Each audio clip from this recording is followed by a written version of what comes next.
अस्सलाम वालेकुम दोस्तों, मैं हूं हैदर अली और मेरे चैनल पर आपको खुश आमदीद। कैसे हैं आप सब? उम्मीद है ठीक होंगे, हैरियत से होंगे। पीर के रोज़ वफाकी दारुल हुकूमत इस्लामाबाद में ओवरसीज़ पाकिस्तानियों ने एहतजाजी मुजाहरा किया और उनका हक भी बनता है। इसमें मुतालबा किया गया कि तमाम ओवरसीज़ पाकिस्तानियों को बैरून मुल्क सफ़र करने के लिए फाइज़र वैक्सीन लगाई जाए।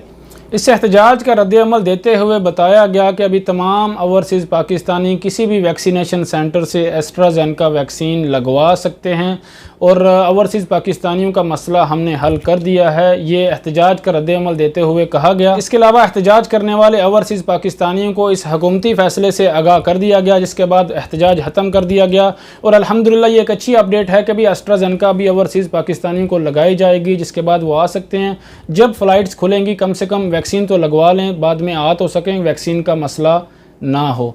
ज़ाहिर सी बात है, जब फ़्लाइट्स खुलेंगी तब भी वैक्सीन अगर आपने लगवाई होगी तभी आप यहाँ आकर क्वारंटाइन नहीं होंगे। दूसरी जानब महकमा सेहत का कहना था कि फ़ाइज़र वैक्सीन उन अफराद को लगाई जाए जिनकी कुव्वत मदाफ़त कमज़ोर हो या किसी खतरनाक मर्ज में मुब्तला हों, फ़ाइज़र वैक्सीन उनको लगाई जाए। लेकिन हुकाम के मुताबिक फ़ाइज़र वैक्सीन की दूसरी खेप मौसूल होने के बाद ये पॉलिसी तब्दील भी हो सकती है, यानी मुमकिन है कि ओवरसीज़ पाकिस्तानियों को भी फ़ाइज़र वैक्सीन लगाई जाए। अभी फ़िलहाल ओवरसीज़ पाकिस्तानियों को एस्ट्राजेनेका लगाई जाएगी।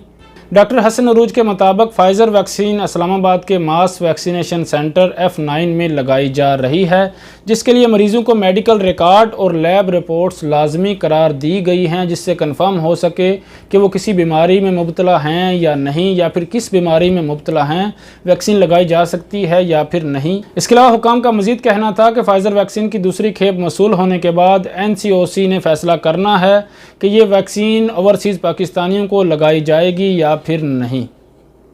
उम्मीद है आपको डिटेल से समझ आ गई होगी। वीडियो अच्छी लगी हो तो वीडियो को लाइक कर दें, शेयर करें और चैनल को सब्सक्राइब करना बिल्कुल ना भूलें। अल्लाह ताला सब भाइयों को और बहनों को अपने हिफ्ज़-ए-मान में रखे। अल्लाह हाफ़िज़।